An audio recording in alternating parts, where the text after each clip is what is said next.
everyone to the Canberra 2025 World Boccia Challenger. I am Amanda Leeson, and I have with me my partner in crime, Ethan Horan today from Victoria. Well, not from Victoria, I'm actually from Ireland, but yeah, living in Victoria. Close enough. We're coming to you from the AUS in Canberra, and on our court in front of us we have Australian Dan Michel with ramp operator Ash Madden playing Max Wymer from New Zealand. I've never actually seen Max play, Amanda, so I'm quite keen to see how he gets on. Have you seen him play before? Yeah, no, I've got to be honest, I think Max is a bit of a new player, so it's a great opportunity for him to come over here to Australia and play, especially against someone like the likes of Dan, who's pretty experienced, or just slightly experienced, come on. Yeah, I've heard he's got a bit of experience under his belt for sure, yeah. The competition seems to be a bit unforgiving. Introducing him to Dan, for Max to be introduced to Dan at this very early stage, but we're at a top competition, so you're going to have to beat the best, or you're going to have to play the best in order to be here, so. Exactly. Yeah. And for all our viewers out there, if you do not know Dan is the current world number one, and he won silver over in the Paris Paralympics last year. It's going to be gold next time. Yeah, for sure. Yeah. Double gold for Australia. Yeah. Well, first of all, he has the challenge of taking down Max at this stage. So Dan's actually played twice today, hasn't he? Yeah, he has. So might give Max a bit of an advantage, maybe. Let's see. Who knows? Look, Amanda, all I'm going to say is stranger things have happened in the world.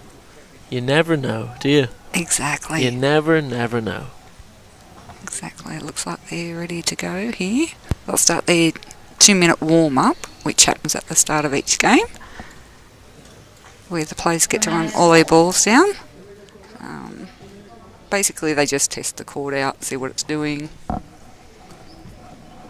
Yeah. I only recently learned for my sins how important, you're going to laugh at me now, Amanda, but just bear with me. I only recently learned of the actual level of importance that calibration is for BC3 players.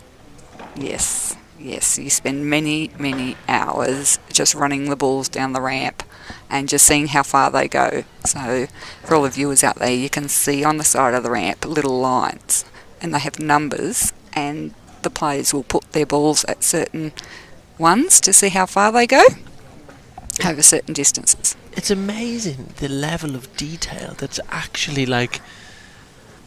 This is so similar to. This is like a different sport to the throwing, and it's. If you ever think it's easy to put balls down a ramp, please do not think that. This is the highest level of sport you're ever going to see. The level of detail in this, it's a closed loop activity. If you get one ball, one thing missed, it's you're chasing your tail immediately. But literally, I've seen it happen here 2 or 3 times already today.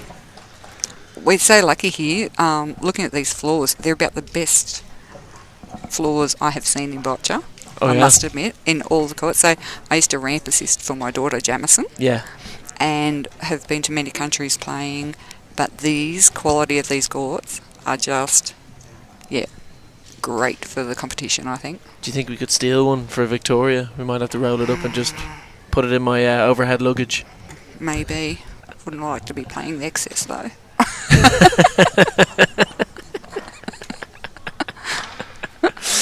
I'll put it in a packing cube. I think I'll get away with it. Carry on. Yeah. Okay, so it looks like we're getting ready to start the match here. They'll pick up their balls, and Max is in the red box and will be playing his jack first. What a treat at the end of the day. We got Jamison, and then we get Dan immediately after. Because the end of the day is usually a tournament, can be obviously a lot because it's throughout the whole day. You're here from about 9 o'clock. Nice treat, whoever made the schedule, putting those two on for the last 2 games, which was cool. Yeah, and it's just luck of the draw. comes down to. They could be early in the day, but yeah, it's a great treat to finish with Dan and Max. It'll be a good game. You can feel it. Might be in for some crazy situations. We're in Canberra after all. We are. Yeah. Pretty cool down here today. Just a little bit. Felt like I was at home.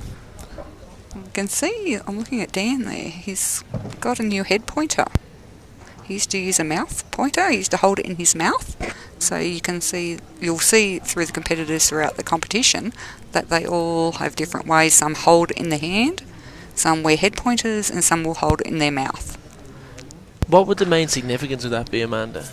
Would that have any change, or is it just comfortability, or will it have any effect on time or anything from your experience? Not really. It's just players' abilities, their strength, whether they have the arm strength, and things like that. I think Dan's changed to a head pointer. It might be just a bit easier for Dan, and just save a bit of time. He can also probably reach up a bit higher with it being on his head. And get more pressure on the ball. Yeah. Yeah. That makes a lot of sense, yeah. And time is everything. Exactly. This, yeah. If you can just save seconds, it can give you extra time to help line up. Or think about a shot, what shot you're going to play. It's the classification that I see run down to the wire the most. Here we go. We're kicking off anyway. Kicking off. Yeah. We just see Max start by breaking his ramp. Breaking the plane, we call it, so you can't pre-line up before the game starts. See, Max is worn glasses here, one out and one in. What would that be about? So that would be help with his line-up. So he's blocking off one eye to help him be able to line up. You saw at the start where they lifted his ramp up to line up. Is that preference, or would that be something that everyone should adopt? Yeah, no, that's preference. Okay. Some athletes find it easier because they can actually lean forward and line up with it like that. I've seen some of the Koreans line up with their nose or their top lip on that ramp. That makes complete sense. But players like Dan and Jamison can't lean forward, so they actually line with their ramp upright. The ramps are fantastic as well. They're brilliant, and I might be speaking a bit from just different experience here in Victoria. We have some ramps. I'm not going to mention the companies they come from. Good stuff by Max to start off. Yeah. What would Dan's next move be here? I'll get back to the ramps during the break. We have more important things to commentate on. So Dan can actually see all that, Jack, so he should be able to draw on nicely there. But Max's first ball was nice and close, which is good. For Max, couldn't limit the scoring opportunities. At the first two shots of any end, quite at the highest level maybe, from your experience, would be they a bit more predictable? Yeah. And then it's kind of, alright, let's go after that. Let's throw down.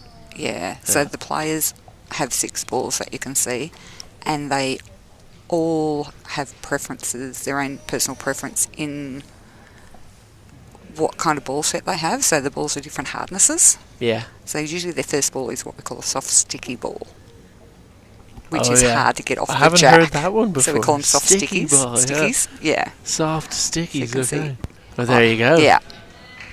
So Dan's just played one onto the jack, which should be probably quite hard to get off.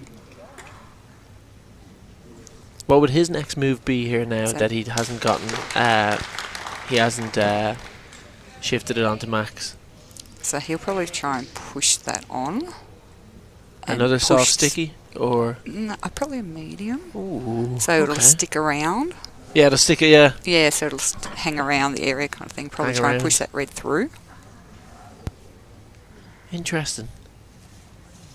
It's going to be like a Mystic Mac kind of commentary here. Yeah. You've seen enough now to be able to predict the full game through. Probably way wrong.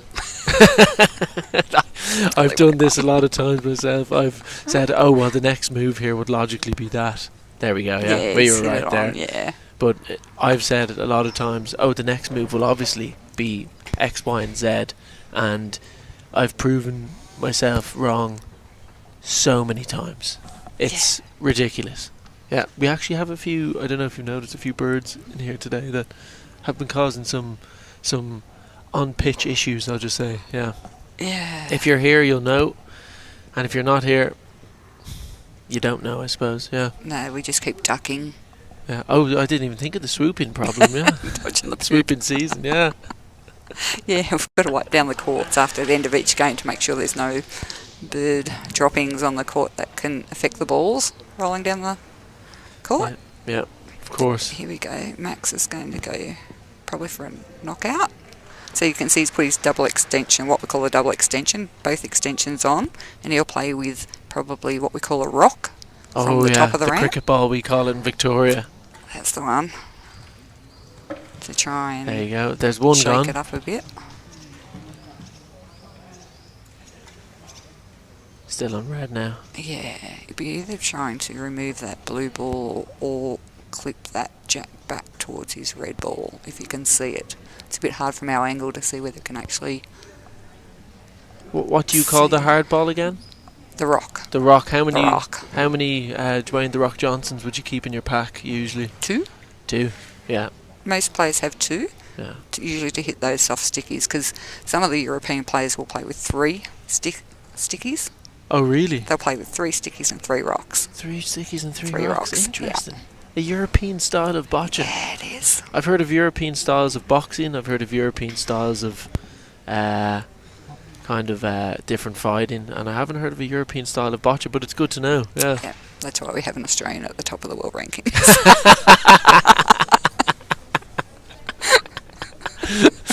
I'm going to have to spread the word of to Irish boccia. I think actually we only have one player playing in challengers at the minute. The advice. Hopefully none of our competitors are listening to this. Yeah. Oh, very close. He's Very trying close. to go for the jack clip there. Yeah. Yeah.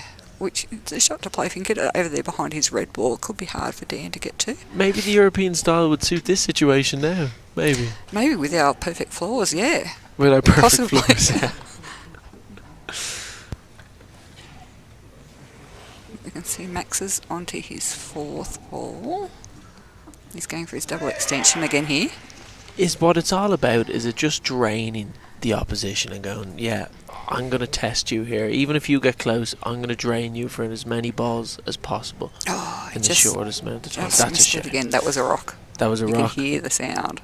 Going for adopting a bit of a European style there, Max. Yeah, that was the three relatively hard ones, I'll say. Yeah. Yeah. Anyway, yeah.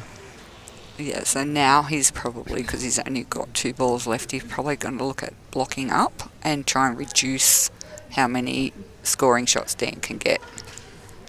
How successful? I would say. Yeah, how successful can you be in if you try to say, for example, like park the bus, so to speak, and try and outright defend in this situation with 2 balls left? Is it against someone maybe, say in the perfect situation against someone like that now? Yeah, it's Is it difficult? Difficult with 2 balls left. And in training at practice, Dan would do things like he would play all his red balls around the jack, and then he would use his blue balls to see how many points he can score. Interesting. Okay. Yeah, it's a good. It's actually a good training technique for anyone out there listening. And yeah, for sure. Yeah. Yeah. And you Europeans, yeah, you want to use. With So maybe sub out some of 3 the rocks. 3 rocks. Yeah. You'll break the ball down, but you won't have much to spare after. Yeah. No. Yeah. And he's actually that red ball there that he's just played would be quite in Dan's road. 1 minute left for So Max. it's not a bad shot there, Max. Yeah, not bad by Max. I tell you one thing, probably Amanda. with 2 balls left, that was You've predicted this word for word so far. pretty good. Yeah. Every prediction you've made on this first end, it's gone really well. Hopefully this form continues into the second end. Probably Yeah. not. Probably not. Let's see. But see here, Dan will have to try and open this up. He'll remove that front red ball, I would guess. Is there any way he can? I don't know. I'm always trying to think of 2 steps ahead now, but I end up thinking of 2 steps ahead, and it's 2 steps back normally. But is there any way he can get the best of both worlds, knock that out, and get closer, or am I just thinking too kind of, I don't know. It also depends on his angle. He could also probably try and play onto that middle red ball that's touching his blue. Yeah. And knock the jack back towards his other blue at the same time. I didn't even see that blue Potentially, but it depends on the angle, because our angle's a little different. Yeah. He's gone for his rock, and that's exactly what he's done. So he's just made separation from his blue ball and the jack.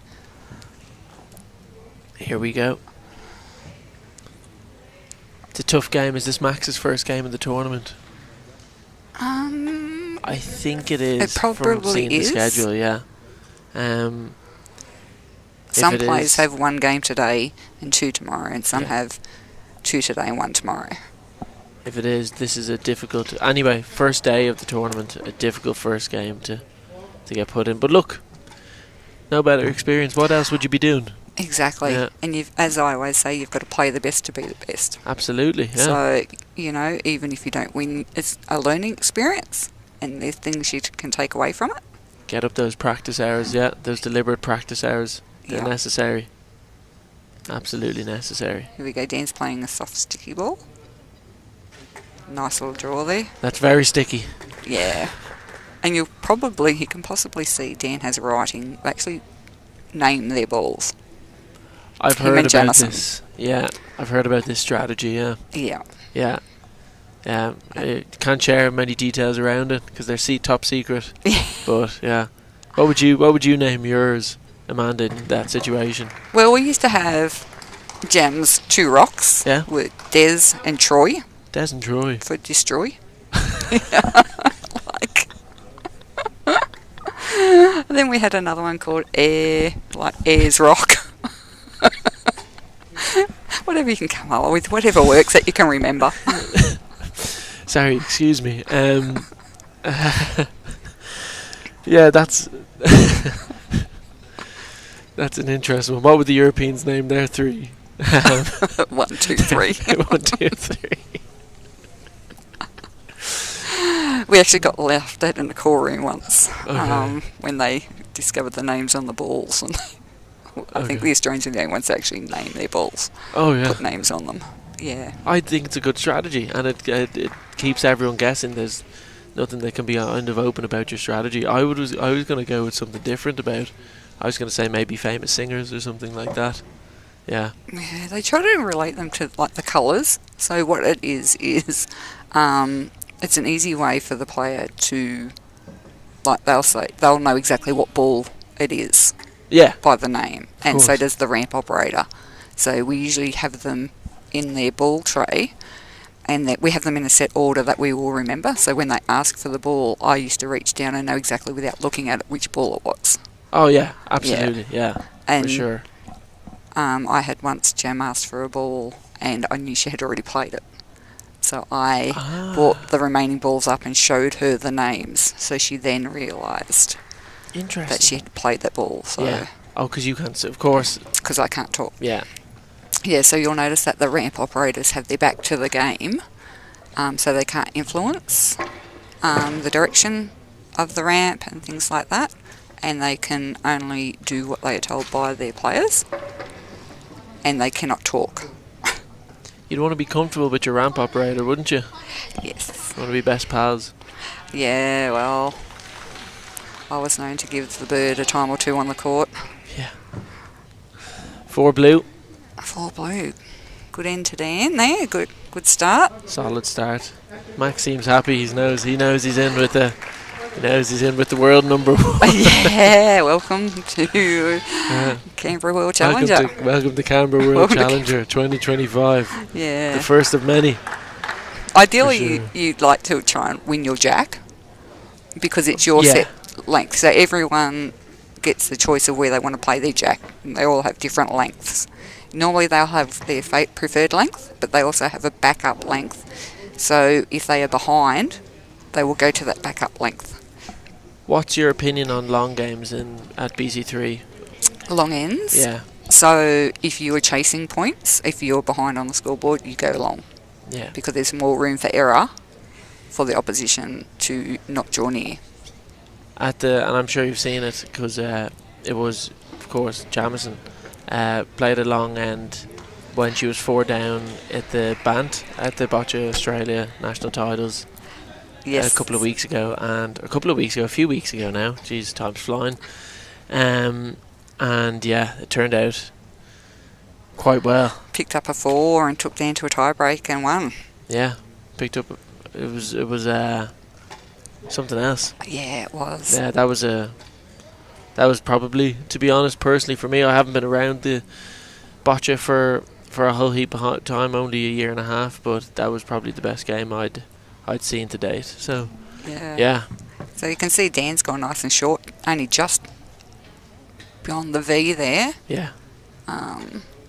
Short game is probably as safe as you'll get, and I suppose it leaves you a bit less room for error, like you said. If a darts board is 10 metres away, it's going to be a lot harder to hit than if it was 5 metres away. Exactly. If that makes any sense. Yeah, well, this is preferred length of some of the Europeans with their soft stickies and their 3 rocks. Yeah, I think I'd hate to be there when it's a short game and the soft stickies run out. Yeah, exactly. You look at your pack and there's say two rocks in there.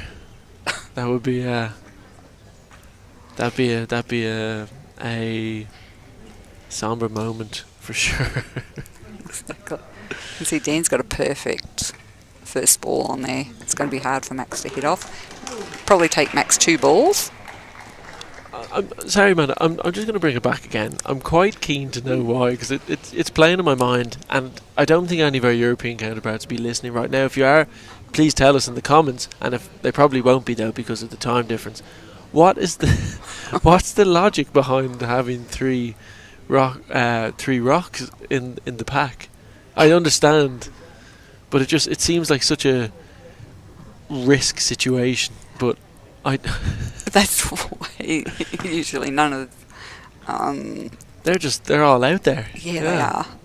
You don't usually see any of the Asia Pacific countries playing with 3 rocks, that's for sure. No. Anyone go in with 1 rock? Yeah, and some people only play with 1 sticky. Oh. So it's those Europeans again. Yeah. Okay. It's interesting. Yeah, they'll stick to the 1 sticky. Maybe. Yeah. 1 sticky seems really risky. Yeah. That would be my strategy: 5 rocks and 1 sticky. Try and just nick it at the very end. Well, I think when you're playing against the European with 3 stickies, like if you play with a couple of rocks and 1 soft, then you can draw on with like a medium, a hit and stick. Just hit, knock and hold. Like you said before, I think whatever we're doing over this, well, not we're doing, but yeah, whatever's happening on this side of the world is maybe the way to go right now. Maybe the game will change, like soccer does, like AFL does, or like footy does, like rugby does. The game changes, tactics change. Maybe, who knows? And it's quite interesting because, like, Dan's only probably been playing this jack in particular for about 12 months. Okay. If that, I think. They're constantly changing and adjusting the position where they play the jack and their length. Okay. Just because the opposition get used to it, basically. Interesting, and they will practice in training to their opposition that they're going to play against, and will practice it. So you've got to keep changing it. The more tools you have in your bag, I suppose, yeah? Exactly. Yeah. Exactly. Instead of just having 3 rocks. You just try to change it up. You'd run out of names, wouldn't you? Yeah, that's it, yeah. You'd be struggling, all right. Max played a really good knockout for his first shot there. He's just a little bit short with his draw shot, but it's a great blocker in Dan's road, so if he can draw on now... Do you think that was deliberate? Possibly. Does it happen often? Sometimes. At the highest level, maybe. I have seen, in particular, it's Ho from Hong Kong. Mm-hmm. Who was the world number 1. She may still be the current... No, I think she's not the world current number 1 anymore. she used to deliberately play one short ball and then knock it up so the second ball would be staying there. Interesting. Yeah. She's not at this tournament now, is she? No, she's not over here, No. which is a shame because she's a really good, strong competitor and good friend of the Australians. She won the gold in Paris. She beat Jamison last year. Yeah. So Max might need to adjust. This is where the calibrations come in handy. So you can see he's dropping short. So he should learn, be thinking now to actually maybe go up higher on his ramp. Yeah. Than what his previous calibrations were. I've seen it happen at obviously state title level, and it can be quite daunting when you're kind of forced to calibrate out there. Yeah. Maybe your sheet's saying one thing and the court is saying, you know what, no, that's not what's going to happen now. Oh, nearly, just a little bit more. He's got one ball left. I'll tell you one thing, if anything, it's some force field. This would be what Dan would practice, where we say where he will play all one colour and then use his other ones to see how many shots he can get. There's some good news and bad news for Max in this situation. The good news is he's got a good wall there to defend. The bad news is that Dan has 5 balls to play. Exactly. Yeah. But the good news is that Dan isn't European, doesn't have 3 rocks. No, so he would have 2. Oh, he still has 2, yeah. 2. Goodness me. Quite possibly. But this is where sometimes the balls can drop shorter after lunch for some reason. It can be humidity, could be just court temperature. Just for some strange reason, the balls usually seem to drop a bit shorter after lunch. Could be something to do with the birds as well. Could be. Here he goes. He's going to go from the top here and try and hit these red ones up. Okay, yeah. Let's see. Okay. Oh, yeah, not bad. Good stuff, Looks like he's holding 2 currently.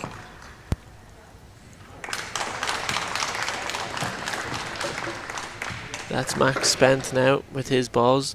And to be honest, look, considering it wasn't his end, it's not the worst position to be in. Mm-hmm. I'm sure Dan will have contradict me on that massively with his first shot or second shot, but yeah. May take Dan a ball or 2 to try and clear away here, path through. I've no doubt that he's seen this situation before. And usually with the shorter jack that Dan's played, there's less room for error for your balls to not go straight. Oh, for sure, So that's why Dan would be playing that length.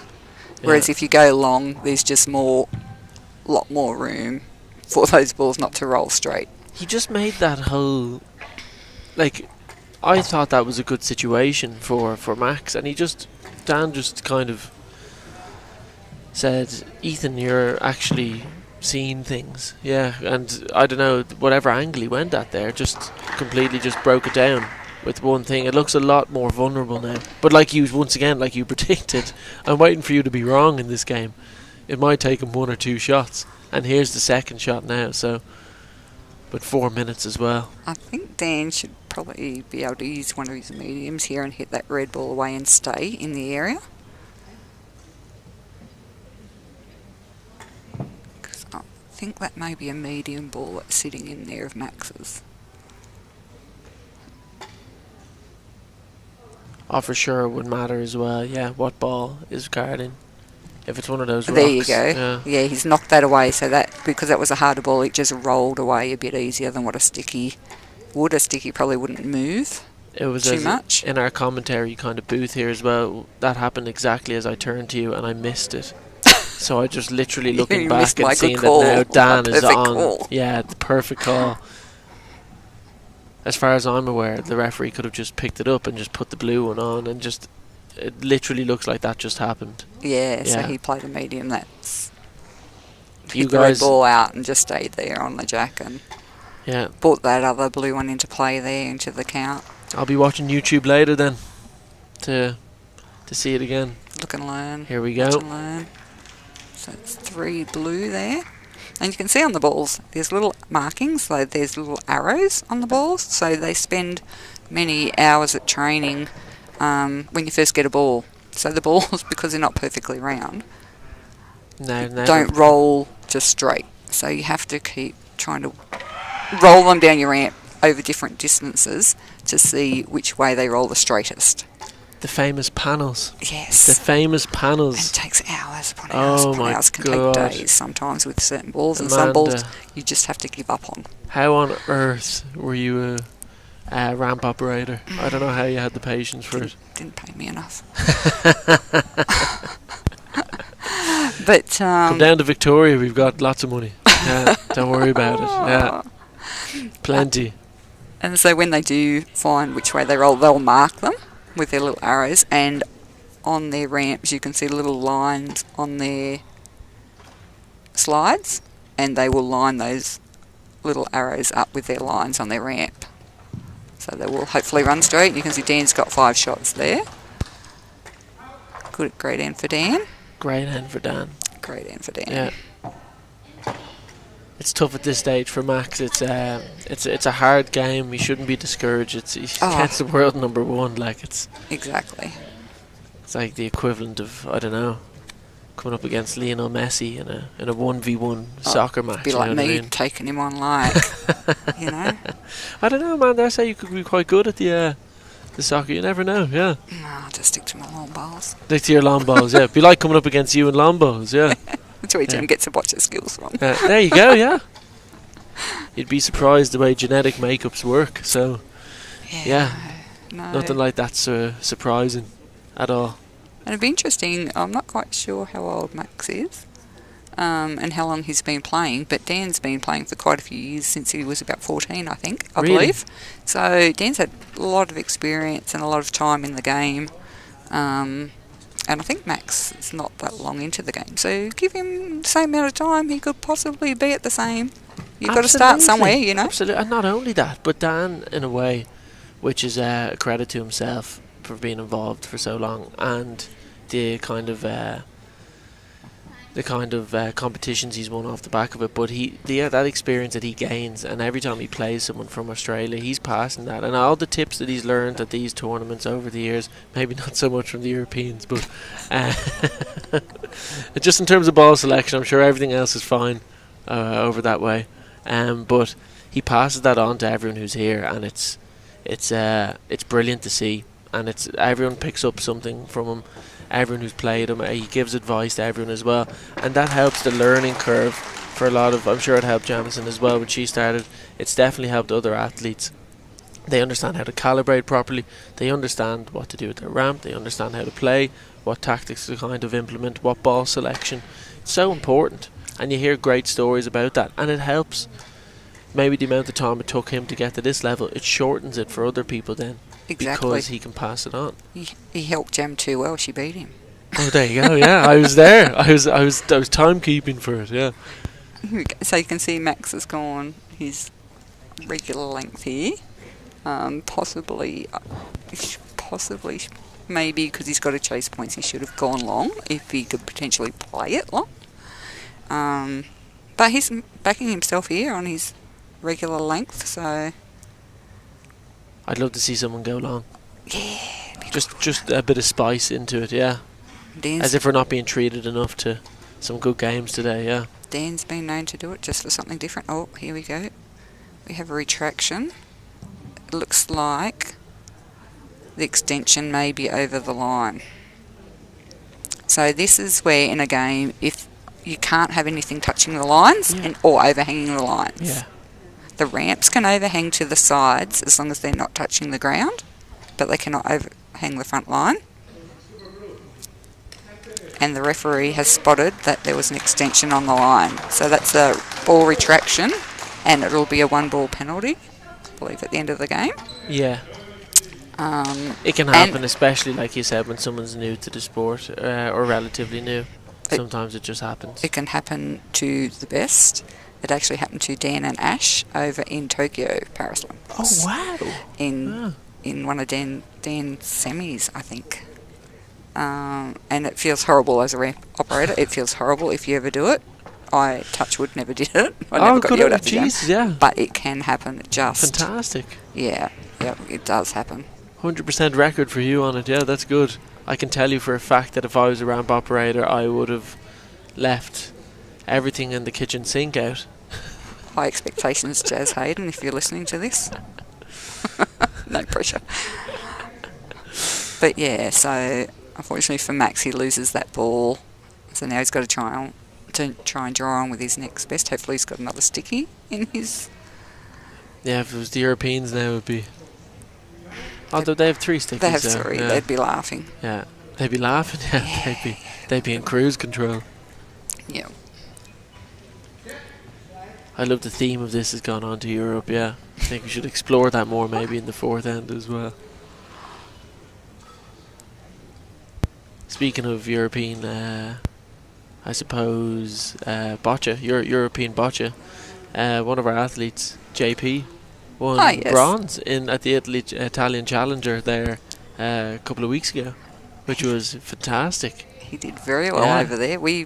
Jamison played over there once in the middle of a heat wave. Not a bad place to play. Oh, beautiful place to play. Not a bad place to play.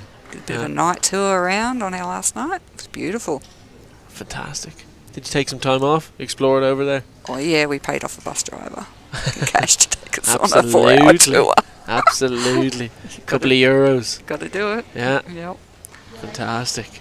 There we go. Oh, good shot by Dan. He's opened it up and created what we call a wing. Was that with a medium ball as well? Yeah. So it's hung around the area, so if he can push that red ball through, that blue one could come into the count. What would he do here, since you're on a 100% prediction rate? Probably just draw on first up. Possibly, unless he's going to hit that red one. Put it in Max's court. Kind of say, I'll take the jack. You waste your rocks. Yeah. Yeah.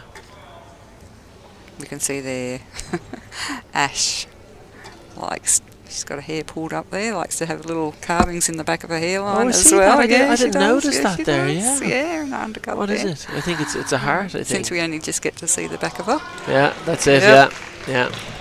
I think it's a heart, I think, yeah. That's nice. Yeah. That's a bit of spice to the game. Yeah. There we go, he's just drawn on. The love for boccia, I suppose, yeah. Yeah. For the Challenger. Been known to have the Australian flag carved in. Oh, yeah. Yeah.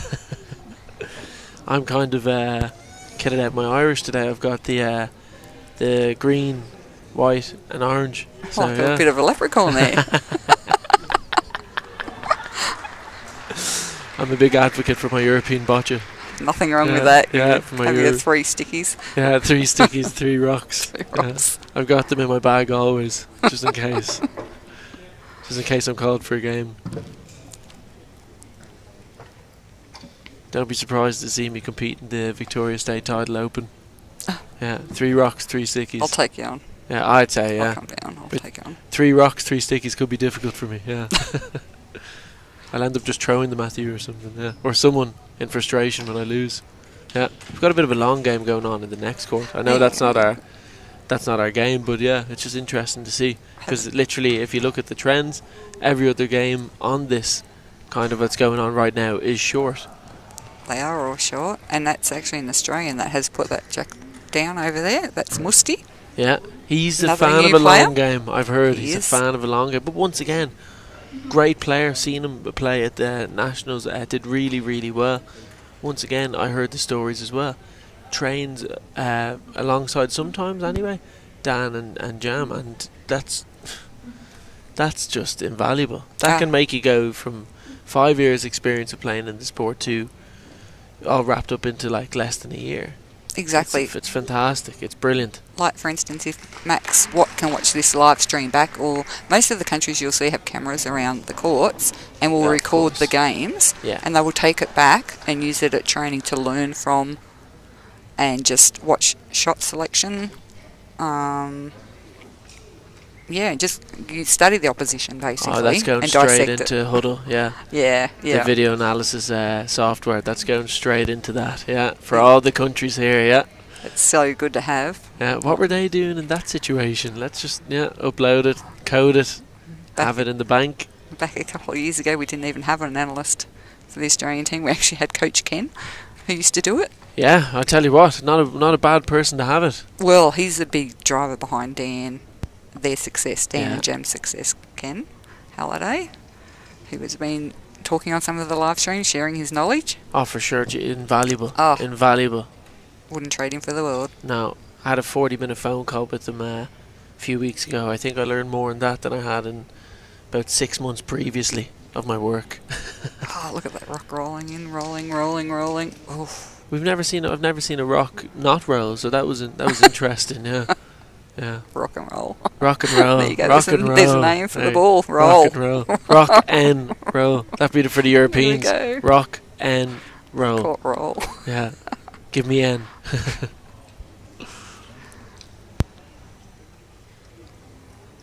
What would the strategy be now, man? What does Max do in this He's just situation? blocking out, to be honest. Yeah. It's tough. Yeah. But look, just embrace it. Just experience Just it. embrace it. Dan will be sitting there watching, and he will be working out in his head already his shots, what he's going to do. It's quite, because each player only has 6 minutes to play the 6 balls. So you kind of, when it's the opposition's turn, you're trying to work out, okay, potentially, what are they going to do? What can I do from here? Yeah. Yeah. 30 seconds left for Max here now.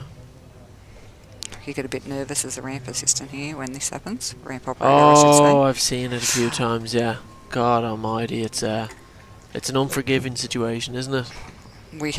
I got down to 10 seconds in Tokyo at the Paralympics in the pairs game with the crowd yelling at me, telling me to hurry up.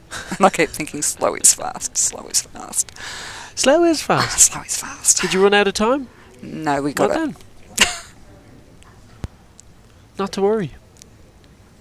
You can see here Dan's actually outside of the box to line up, which you're allowed to do, but you have to be fully back in the box when you're going to take your shot. Of course, yeah. This is something that I struggled with in my first first year in Boccia. I didn't understand the rules of staying within the box. I was very confused, and yeah, it was it's everything, if I'm correct, it's everything that's touching the ground, isn't it? That has to stay within the box, yeah. And you can actually see that Dan's ramp overhangs that sideline. Yeah. But it doesn't actually touch the ground. It's like on an those optical points, illusion. there are screws underneath that are the actual points that touch the ground.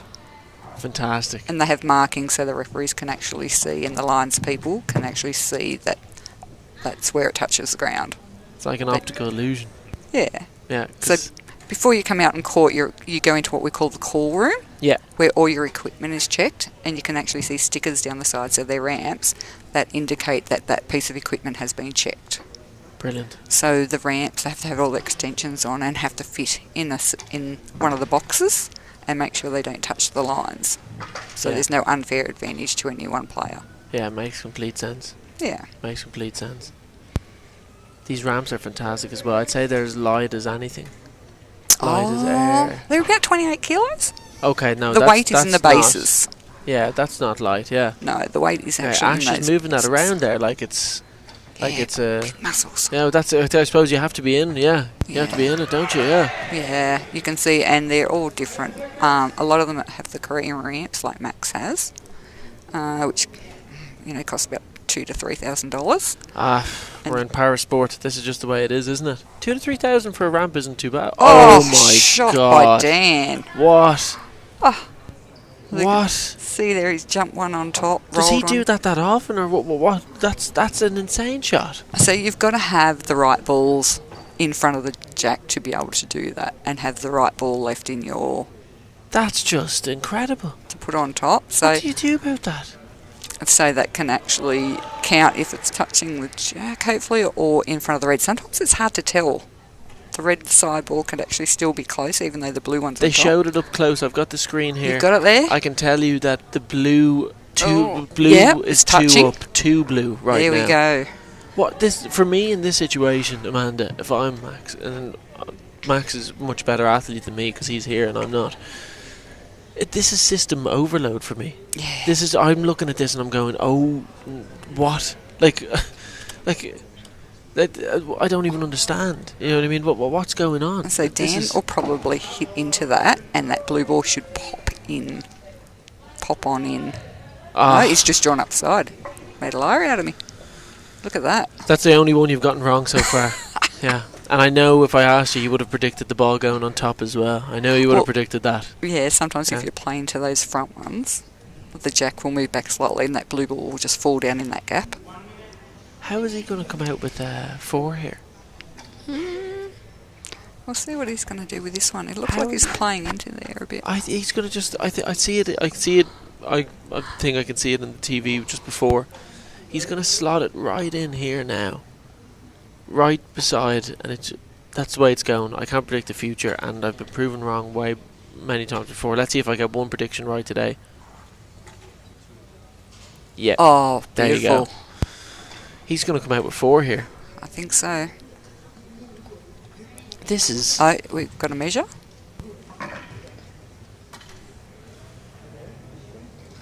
Maybe I'm wrong. It looks like 4, but yeah, maybe I'm incorrect. This is... So when they measure, the ramp assistants are actually allowed to turn around and watch.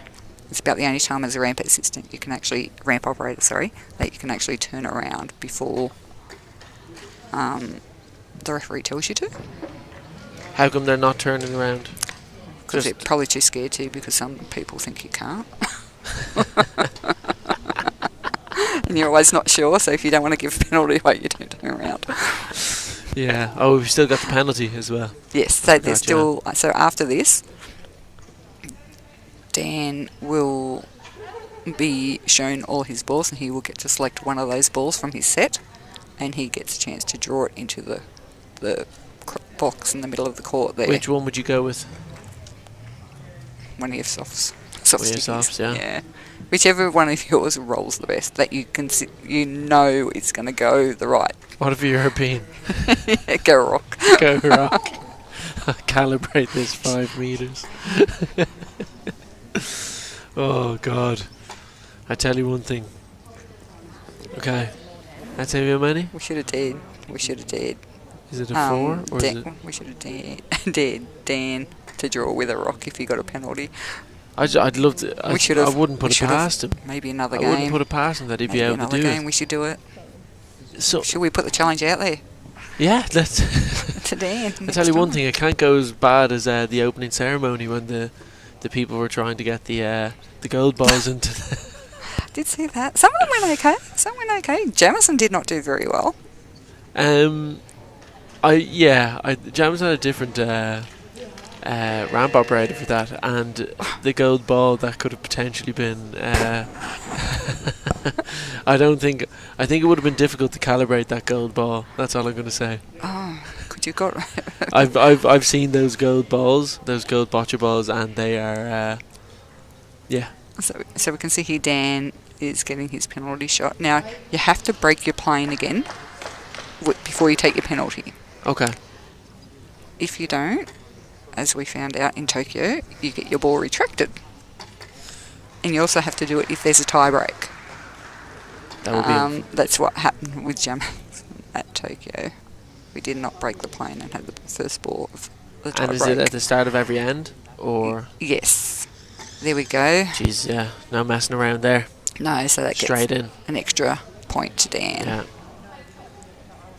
He's in cruise control. Yeah. But Max shouldn't be disheartened. Max has played some very good shots. Look, to be honest, if you're playing the world number 1 in any sport in your category, I think no matter what happens, it's a bucket list thing. Oh, exactly. So yeah, just enjoy it, enjoy the process, and learn as much as you can in the shortest amount of time. I can see them having a bit of banter here now. Ah, yeah. Having a bit of a talk. Yeah. Max may be asking me a question or two, or... How'd you do that shot? Yeah. that bunny hop, I'll call it, yeah? Yeah. Yeah, how'd you do that? I'll tell you after, he's saying. Yeah. Seems like we got a bit of wind here. Might be the birds. It might be the birds, yeah, Might they're be coming the for us. birds. Yeah, they're swooping. Can you hear a movie? The birds. Yeah. If you hear one of us If you don't hear us, yeah, it means we got swooped. We've been taken away. Looks like Dan's going to do his usually short jack length here. Should go along with just something different. I'm keen, yeah. Yeah, I think so too. I'm keen to see a long game. Yeah.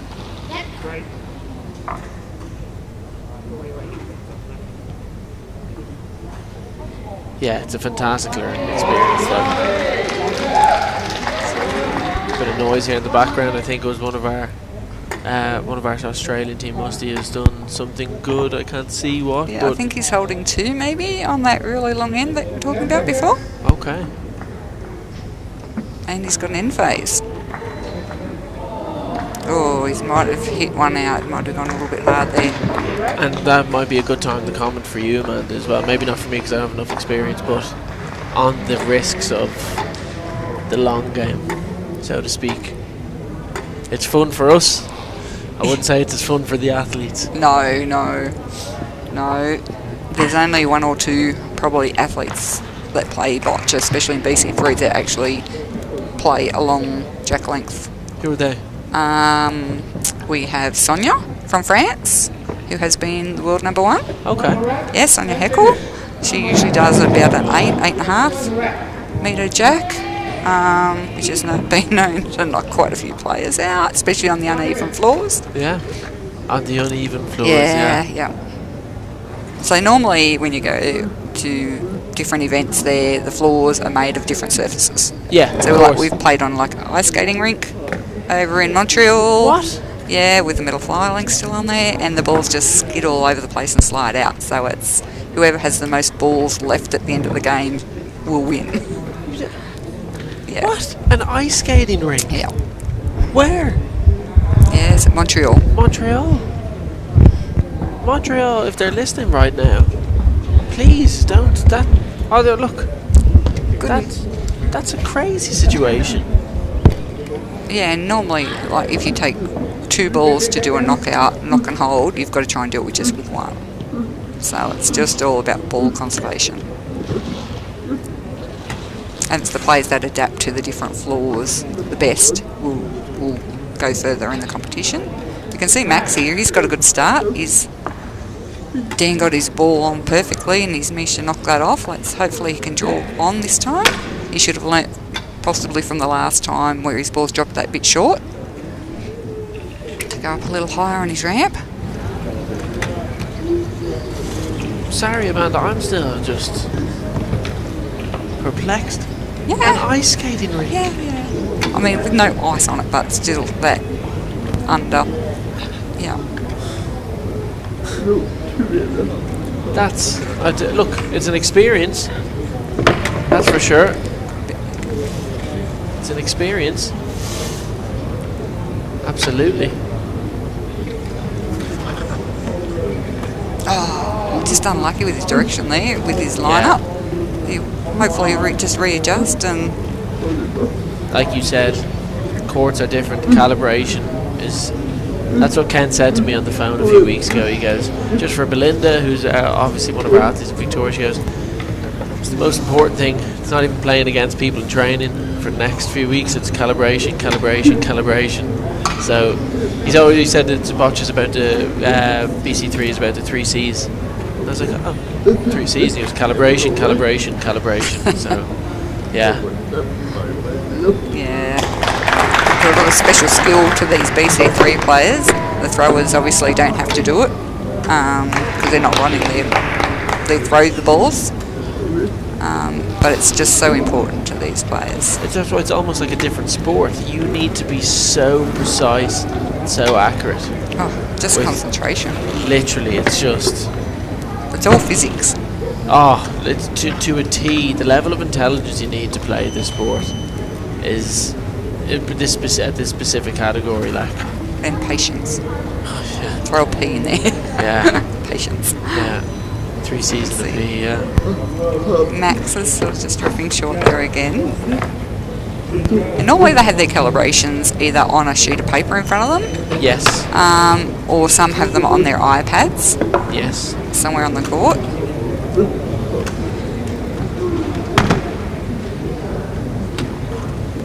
Like I said before, I didn't realise how important they all were until Ken gave me the sit down and told me what it was all about. Now I understand. It's only when you come to one of these things you get to see everything in full action and you go, yeah, okay. Yeah. Ooh, now there's a retraction there. So what happened was, you can see Max's ball actually rolled off the ramp before he actually touched it. So if the ball rolls, when the ramp operator places it up in the ball holder, if it rolls down or the ramp operator touches it, it's a retraction and a penalty. I think earlier in a team game, it happened earlier in a Team Australia game, and there was a retraction of the ball, but there was no penalty. I think in the game, yeah. I think it could have been a rule change with it. Oh, but possibly. It literally happened in the last game. Right. Yeah. Yeah, and I've seen it happen overseas where some players have actually banged the side of their ramp with their pointer. Yeah. But you can't do that either. No, they have to touch the ball. They have to touch the ball. Yeah. It's a shame as well. It's annoying. Yeah. And sometimes it's just a mistake. Good great shot. shot by Max. See what I mean? Learning already. Exactly. In the situation. Exactly. Yeah. Sometimes that pressure and, from making that mistake, or wasn't a mistake, it just happens. Yeah. Sometimes. Oh, definitely, but it would put pressure on, Yeah. for sure. It would make you feel that bit more antsy. But look, sometimes antsiness, nervousness, those butterfly feelings, they're good. Exactly. They help you perform. And sometimes because the balls aren't perfectly round, they don't fit in the ball holders properly and they'll pop back out. Wouldn't it be great if we lived in a world where the balls were perfectly round? Wouldn't it? Yeah. Or would it? Yeah. They'll have tiny little plastic beads inside them. So that explains why they aren't perfectly round. No. Oh, good shot by Dan. Ugh. How did he do that? I don't understand. Just managed to hang around. I don't understand, Amanda. Like, what's the physics behind that? I don't know. That looked like an optical illusion. Like, that just looked like it just... Like... He's closer. Like, considerably so. I can see it in the TV. That's... It's given Max a bit of an opportunity here, though. If Max could for sure. sit that blue ball or squeeze between it and sit on the jack there. He definitely has a bit of a goal to shoot for here, yeah. Because Dan's was a bit harder ball, it could roll out of the road. Let's see how it goes.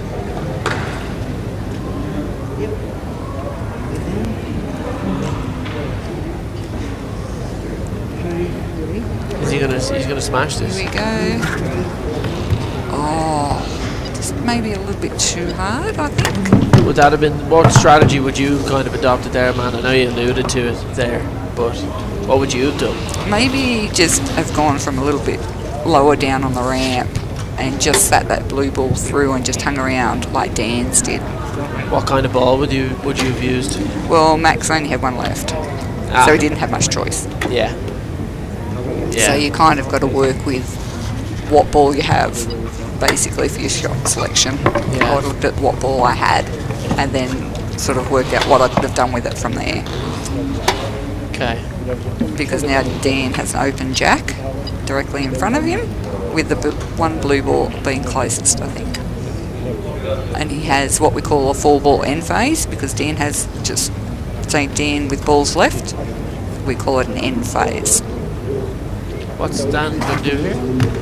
Okay. Here we go, so he's just brought his front blue ball, not quite into play. If you can hit that red side one out, he will. He's made a big circle there. Yeah, he's just opened up a bigger area around the jack to be able to draw in.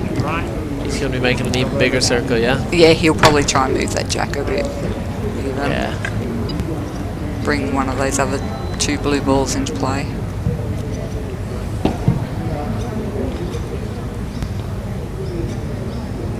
It's poetry in motion. That is. Yeah. It is. He knows what he's going to do. It's as if he's seen it. And if you look away and you look back, like I did earlier, it looks like, and if you follow the game from that point of view, it looks like he has an extra ball. I was looking at Jamison play earlier, and the girl she played from Spain was fantastic. She's a really good player, but it always looked like Jamison had an extra ball. I was like looking over and going, does she have like 7 or 8? Like this is, yeah. But obviously that's not allowed, and they do equipment checks for this. Exactly, we can see there that Dan's just hit that red ball through and holding potentially 4 shots, I think. But also when you look at it, you think of Dan and Jam. They've got each other to train against. Yeah. So their skill level, because they have that day in, day out, week about training together, you know, it ups their game because they're playing against each other, yeah. you know? Yeah. Whereas some of these other countries don't have that luxury. No. Hopefully one day they'll get there. Yeah, but once again, you never know. It's brick by brick. It's playing against them and going, why did he do that? Why did you do that? How did you get that? What kind of balls are you using? So when you're here, it's not just about playing in the matches. It's about talking to Dan and Jam after, understanding everything that's going on, what kind of balls they're using, how are they training, how often they're training, and then bringing that back and putting your best spin on it. Exactly. And you keep doing that, and over time, it might be a slow process, but you'll get there. Exactly. You'll get there. Yeah. And that's how it's all spread around. And we'll keep it to Australia and New Zealand for now. Yeah. Get the Anzacs, you know. Yeah. Yeah. I'll go back to Ireland and spoil all the secrets. We get 3 rocks. 3 rocks. Yeah, that's non-negotiable for me. That's it's in my blood, like. When you take your flooring when you carry on. Yeah. I can check that in, surely. Yeah, it'll be only an extra 50, 60 quid. Yeah. I'm not travelling Jetstar.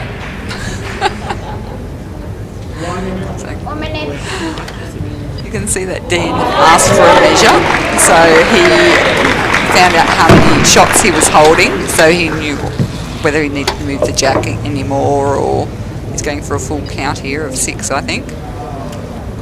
Yeah, well, no better way to finish, I suppose. Yeah. Cracking end. Welcome to the Boccia 2025 Canberra Challenger. Avengers home turf.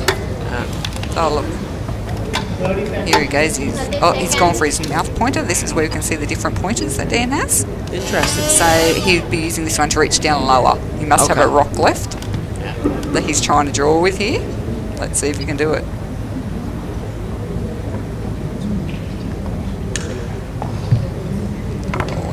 Rolling. Oh, nice little ricochet there. Oh, that's crazy. Oh, can you beat him? It's not the world number 1 for no reason. 6 blue. No, clean sweep for Dan today. Yeah. Clean sweep for Dan, and not a bad day for Australia. Bad day in the office. Yeah. Final score 20 blue. Finish on an even 20. Yeah. Why not? Hopefully Max will take a bit out of this game and come back tomorrow all nice and refreshed and use some of this and show off some of the things he learned. Why not? Exactly. Yeah, while we're here. There's not going to be a challenger every few months, so yeah, you may as well. In Australia anyway. Yeah. Exactly. We've only just had the flooring turn up a couple of weeks ago. That'll be come back with me to Victoria, so. Yeah, there you go. For the next challenger. We'll go head to head with the F1. Exactly. When it's down, the Formula 1. Yeah, fantastic. See the referee there, they do what we call the ball check at the end of the game, just to make sure that there's no damaged balls or that the balls haven't been tampered with or had anything put onto them. No. Some people have been known to use a cloth and rub things onto the balls. You won't mention any names, sticky. but No. 3 rocks won't come into play there. Give me a few tips when I go back to Ireland. If they're not already at it. Yeah. Fantastic. That's brilliant. Just going through the formalities now, is it, at the end of the game? Just to agree on a score, referee logs in, checks it out, and yeah. Yeah, both players agree.